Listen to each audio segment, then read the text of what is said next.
फिल्मी किस्से बाय राकेश में आपका स्वागत है। 27 जुलाई अमजद खान की डेथ एनिवर्सरी होती है।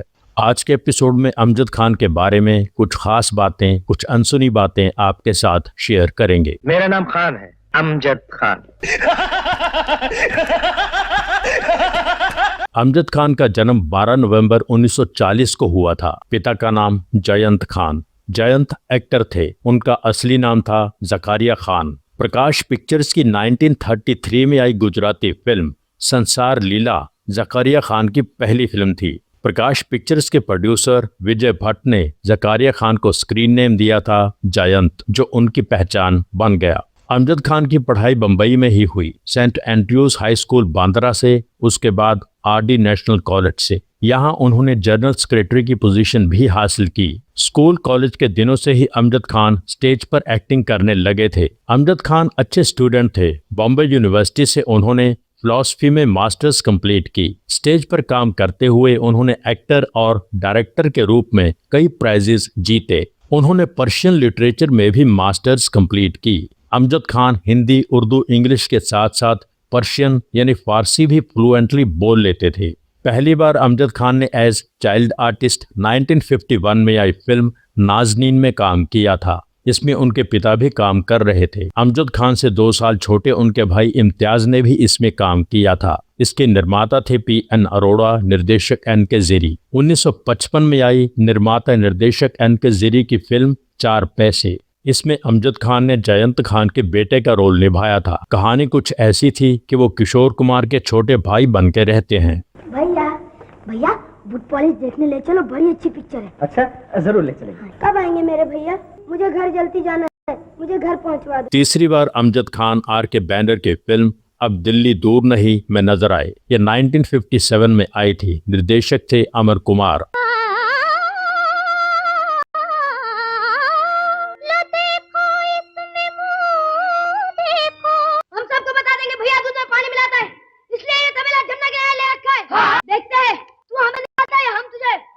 इसके बाद अमजद खान देव आनंद, माला सिन्हा स्टारर 1961 में आई फिल्म माया में नजर आए। इसके निर्देशक थे DD कश्यप। इसमें अपने पिता के साथ अमजद खान ने एक सीन किया था। बॉस, श्याम जिंदा है बॉस, तुम्हारी कसम झूठ नहीं कह रहा हूँ बॉस, मैंने अभी अभी उसे मोटर से नीचे उतरते हुए देखा है। उसके बाद अमजद खान ने निर्देशक K आसिफ को असिस्ट करना शुरू कर दिया था।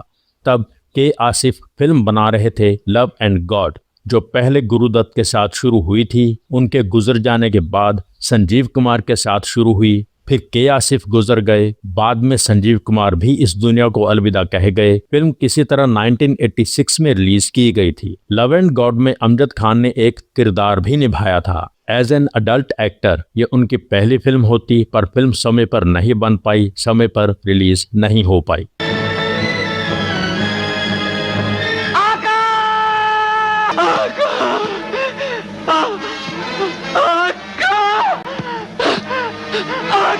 इस बीच 1972 में अमजद खान की शादी शायर, फिल्म राइटर अख्तर उल ईमान की बेटी शहला खान से हो गई। शहला खान ने बताया था कि हम लोग उसी कंपाउंड में रहते थे जहां महबूब स्टूडियो है, पड़ोसी थे। मैं अमजद खान को जयंत अंकल का बेटा कहती थी। कभी भाई कहती थी तो अमजद मना कर देते थे, कहते थे मुझे भाई मत कहो। एक दिन अमजद ने मुझसे पूछा, तुम्हारा नाम शहला है, तुम्हें इसका मतलब पता है? मैंने कहा नहीं। अमजद ने कहा डार्क आंखों वाली। फिर अमजद ने पूछा तुम कितने साल की हो? मैंने कहा 14। उसने कहा जल्दी जल्दी बड़ी हो जाओ, मैं तुमसे शादी करूंगा। जब मैं 14 साल की थी तब अमजद की ग्रेजुएशन कंप्लीट होने वाली थी। अमजद के परिवार की तरफ से पहले प्रपोजल आया तो मेरे फादर अख्तर उल ईमान साहब ने ठुकरा दिया। उनका कहना था बच्चे अभी छोटे हैं। बाद में अमजद खान मुझे पर्शियन भी पढ़ाने लगे थे। वो मेरे एग्जाम पेपर भी चेक करते थे। फाइनली 1972 में दोनों परिवारों की रजामंदी से शादी हो गई। 1973 में उनकी पहली औलाद ने जन्म लिया, शादाब खान,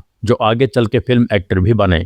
जिस दिन शादाब का जन्म हुआ था उस दिन अमजद खान को शोले ऑफर हुई थी। 1973 में ही as an adult Amjad Khan पहली बार एक एक्टर के रूप में निर्देशक चेतन आनंद की फिल्म में नजर आए थे। इसमें उनका बहुत छोटा रोल था, इम्पोर्टेंट था। फिल्म थी हिंदुस्तान की कसम। माफी चाहता हूँ, मुझे आने में देर हो गई। ड्यूटी से छुट्टी मिलना बहुत मुश्किल है आजकल। अगर आपको एतराज ना हो तो टीवी स्टेशन तक आपको अपनी गाड़ी में छोड़ दूं। अगले हफ्ते हम दोनों की शादी हो जाएगी। उसके बाद तुम्हारा अकेलापन हमेशा हमेशा के लिए दूर हो जाएगा। मुझे कुछ नहीं होगा क्योंकि मैं आजकल उड़ान नहीं करता। मेरी ड्यूटी कहीं और है। तुम कहीं रेडार में काम करते हो? रेडार से आपको मतलब? मैं क्या जानूं रेडार क्या है? टीवी स्टेशन आ गया, बाकी बातें कल करेंगे। अमजद खान के बेटे शादाब खान ने बताया था कि शोले से पहले उन्हें एक और फिल्म में रोल मिला था जिसमें अजीत साहब मेन विलन थे। अमजद खान को उनका राइट हैंड बनना था, उनके साथ लगभग हर फ्रेम में खड़ा रहना था। डायलॉग कोई नहीं बोलना था, बस एक डायलॉग था, कम ऑन बॉयज।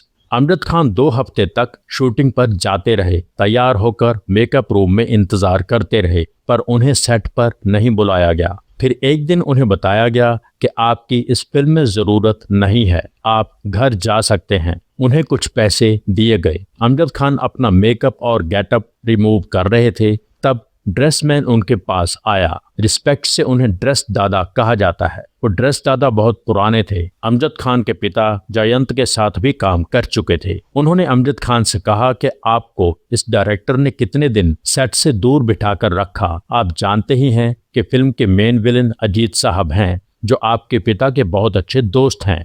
अगर आप पहले ही दिन अजीत साहब के पास चले जाते तो अजीत पहले दिन से ही आपको अपने साथ शॉट में मौजूद रखते, आपके डायलॉग्स और रोल भी बेहतर करवा देते। आप सबको याद दिला दें कि अजीत के एपिसोड में आपको बताया था कि अजीत की सारा से जो शादी हुई थी वो अमजद खान के पिता ने ही करवाई थी। बहरहाल अमजद खान ने ड्रेस दादा से कहा कि अजीत साहब से डायरेक्टली मिलने की बात मुझे सूझी नहीं। ड्रेस दादा ने कहा कि आप बहुत सीधे हैं, ये लाइन आपके लिए नहीं है।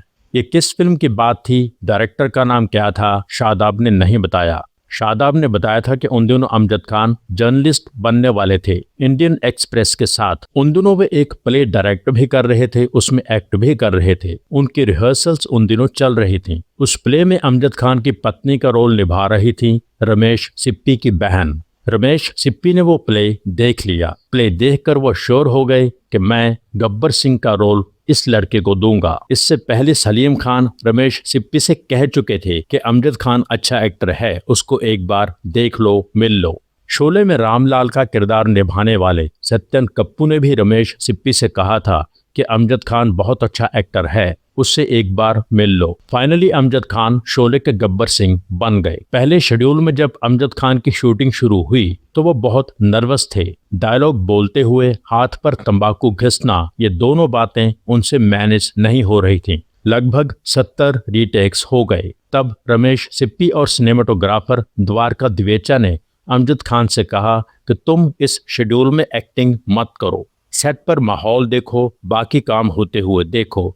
इस माहौल में अपने आप को ढाल लो, इस माहौल को अपना लो। रमेश सिप्पी ने अमजद खान को एक जिम्मेदारी सौंप दी कि तुम दूसरा यूनिट हैंडल करो, कलाकारों से बात करो, उनसे अच्छा काम निकलवाने की कोशिश करो। अमजद खान के साथ सचिन भी इस ड्यूटी पर लग गए। अमजद खान गब्बर सिंह की ड्रेस पहनकर ही यूनिट में मैनेजमेंट करते घूम रहे थे, सारा काम होता हुआ देख रहे थे। सेकंड शेड्यूल में जब अमजद खान ने एक्टिंग करनी शुरू की तब तक वो इस माहौल को अपना चुके थे, पूरी तरह अपने कैरेक्टर में आ चुके थे। फिल्म की मेकिंग के दौरान उनकी आवाज को लेकर सवाल उठने लगा कि धर्मेंद्र, संजीव कुमार, अमिताभ के सामने एक नया विलन कमजोर आवाज के साथ कैसे टिक पाएगा, फिल्म पर बहुत बुरा असर पड़ेगा। कहा जाता है कि एक बार सलीम जावेद ने अमजद खान को रिप्लेस करने की बात भी की, पर रमेश सिप्पी और अमिताभ बच्चन अमजद खान की फेवर में थे। इसलिए शोले के बाद अमजद खान ने सलीम जावेद की लिखी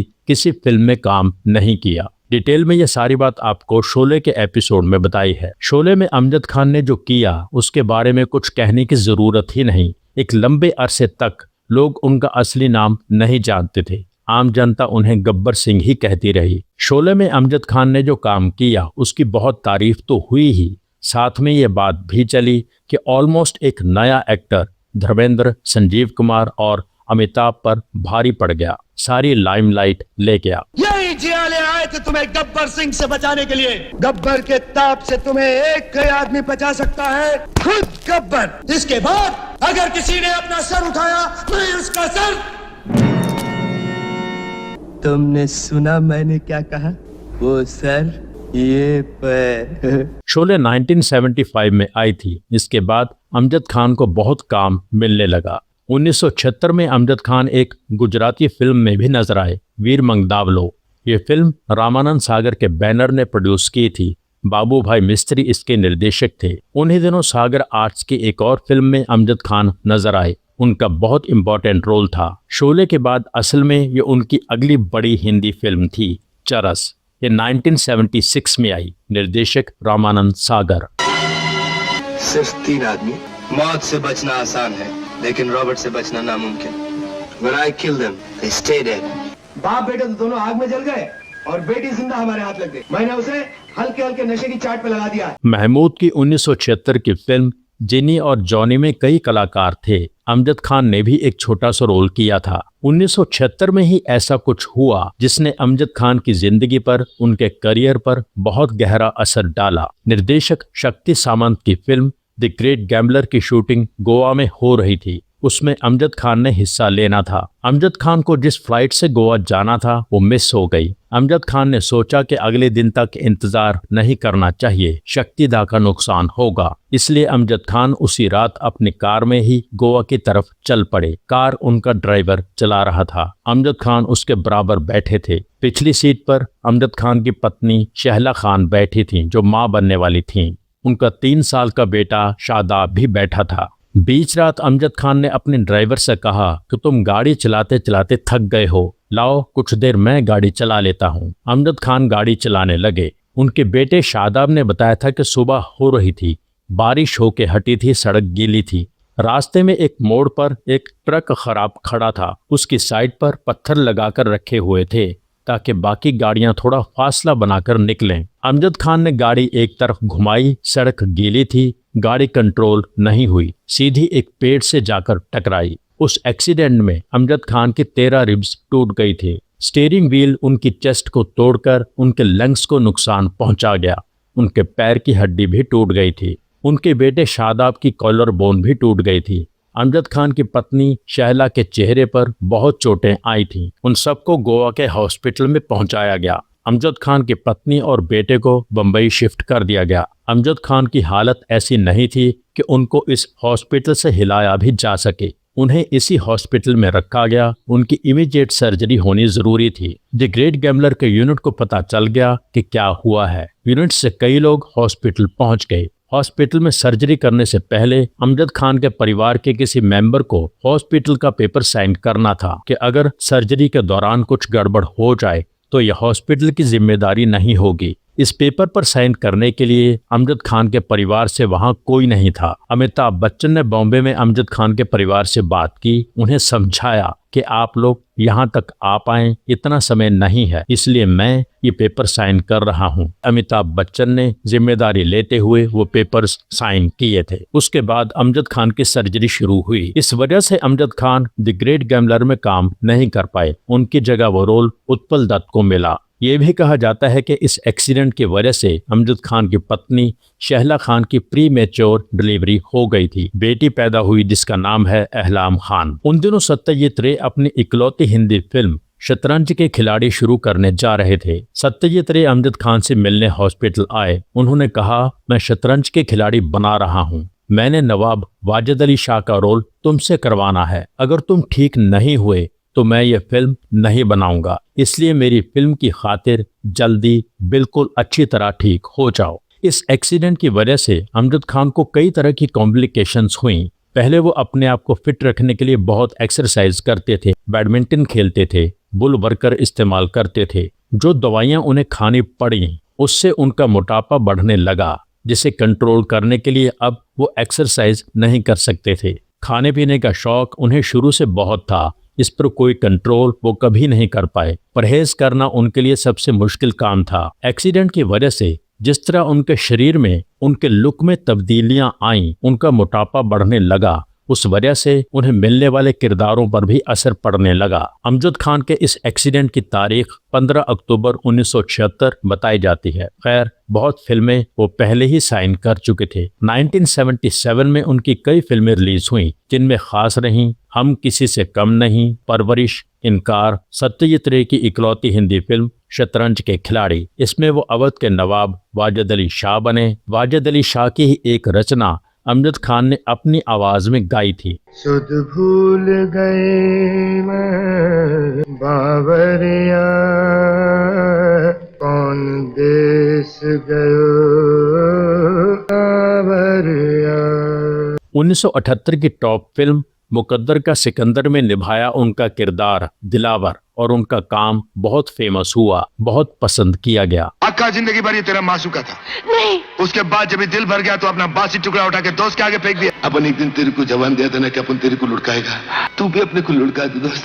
तू सचमुच का सिकंदर है। दिलावर तेरे को सलाम करता है दोस्त।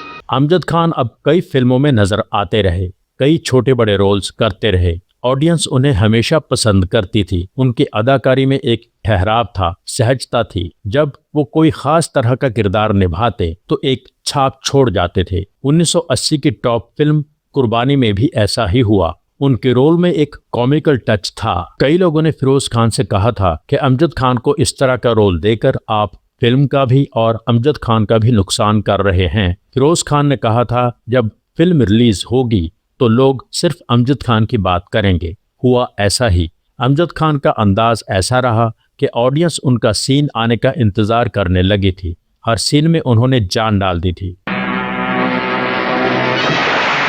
मेरा नाम खान है, अमजद खान। और जब खान किसी के पीछे पड़ जाता है ना तो बड़ी मुश्किल से उसका पीछा छोड़ता है। बेखुदी बेसबब नहीं गालिब, कुछ तो है जिसकी पर्दादारी है। क्या मतलब? तुम। और इतनी मामूली सी चोरी में इतनी आसानी से पकड़े जाओ, बात जरा घटिया सी लगती है। आपकी नजरों में हकीकत क्या है वो भी हम इंशाअल्लाह तलाश कर लेंगे। लेकिन अगर उन्होंने इनकार कर दिया तो 20 साल तो आसानी से लग सकती है। And mister Joe, if you try to act smart with me, वो 20 साल आपको भी उनकी कंपनी में गुजारने पड़ेंगे, accessory after the fact. Amjad Khan cine artists association के प्रेसिडेंट भी रहे। कई बड़े निर्माता छोटे रोल करने वाले कलाकारों की पेमेंट रोक लेते थे। अमजद खान ने ऐसे कई कलाकारों की मदद की, उनको उनका हक दिलवाया। 27 जुलाई 1992 हार्ट अटैक ने अमजद खान की जान ली। उनके बेटे शादाब ने बताया था कि मैं 18-19 साल का था। मेरी बहन और छोटा भाई बहुत छोटे थे। माँ की हालत ऐसी नहीं थी कि वो अपने आप को भी संभाल पाती। ऐसे में बहुत लोग घर में आ जा रहे थे। तब मैंने देखा कि वहाँ बैठने का इंतज़ाम, कुर्सियों का इंतज़ाम और भी कई चीज़ें सलीम खान मैनेज कर रहे थे। सारा खर्चा सलीम खान ने अपनी जेब से किया। कुछ दिन बाद सलीम साहब ने मुझे अपने घर पर बुलाया था। उन्होंने कहा था, बेटा मैं भी पठान हूँ, तुम भी पठान हो। पठानों की एक आदत होती है कि हम आपस में लड़ते रहते हैं, पर जब कोई बाहर से हम पर अटैक करे या कोई मुसीबत आए तो हम सब एक हो जाते हैं। उन्होंने शादाब खान को दुआएं दी। ये बात शादाब हमेशा याद रखते हैं। शादाब ने यह भी बताया था कि जब मेरे वालिद गुजरे तब फिल्म इंडस्ट्री के अलग अलग प्रोड्यूसर्स ने उन्हें 1,27 लाख रुपए देने थे। मुझे यह सोचकर बहुत गुस्सा आता था कि उनके फौत होने पर उनका पैसा देने हमारे पास कोई नहीं आया। कुछ लोगों ने हमसे कहा कि आपको अमजद खान के ड्यू पैसे मांगने चाहिए। मेरी माँ ने कहा कि अमजद खान कभी मांगते नहीं थे। उनके गुजर जाने के बाद भी मैं नहीं मांगूंगी, चाहे उनके हक का ही पैसा क्यों ना हो। हमें अल्लाह ने संभाला है, आगे भी अल्लाह ही संभालेगा। शादाब ने बताया था कि अंडरवर्ल्ड के लोग भी हमारी मदद करना चाहते थे। एक बार मिडिल ईस्ट से एक फ़ोन आया था। मेरी अम्मी से कहा गया कि जिन प्रोड्यूसर्स ने अमजद खान का पैसा देना है हम उनसे पैसा निकाल लेंगे और बहुत कम समय में ये सारा पैसा आपके घर में पहुंच जाएगा। मेरी अम्मी ने मना कर दिया। उन्होंने कहा अमजद खान ने कभी अंडरवर्ल्ड की मदद नहीं ली, अब हम भी नहीं लेंगे।